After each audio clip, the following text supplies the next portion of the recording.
The compound was big with almond, mango and orange trees. There was a cleared out center space with big drums, basins and pots all filled with water. Chickens and goats are all around the compound. Two of the chief priest's helpers and assistants were also there, sitting and occasionally walking around awaiting calls and instructions from Ogadigbo, the chief priest. Ogadigbo was a highly feared and respected individual in Osis. He held sway in every aspect of the society because of his pedigree as a spiritualist who was both powerful and filled with a wealth of wisdom. He communicated with the spiritual world, and the king knew well that he needed to be always on Ogadigbo's side. He was never one to hold back his thoughts. He came out of the hut with his head looking up to the sky. Immediately he came out, the assistant stood up, acting on reflex. He walked to the middle of the compound, still with his eyes affixed to the already darkening skies. It felt like there was an imminent rain. He murmured some words to himself.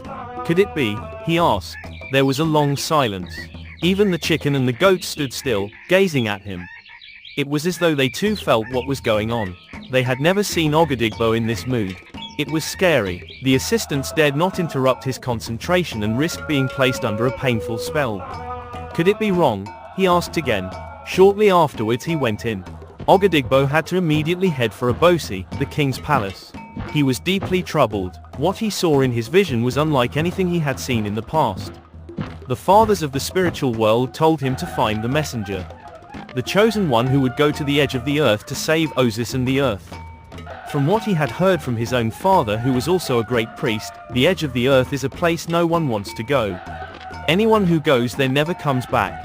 That was precisely his biggest fear, that the messenger would not have the chance to save Osis even if he found him. When he got to the palace, King Kalaka was consulting with two of his most trusted chiefs, Emilio and Assassin. From Ogadigbo's looks, which he had not seen before, King Kalaka said in low tone to his chiefs, "Here comes the confirmation I have been waiting for." The chiefs looked up in unison with startled looks. "Chief priest, what troubles you?" "I am troubled even before you speak," Chief Emilio said. "I am a man of little fears, but I am truly infected by the sort you bring with you now to the palace," said Assassin. He told them the message he had been given and the urgency to find the messenger and start preparing him or her for this hellacious journey. After they have heard all the priest had to tell them, the king ordered that the message be put out to all Assisians that had gotten a special call from spirits of the land to come forth to the palace, and that their coming would determine the survival of their dear land.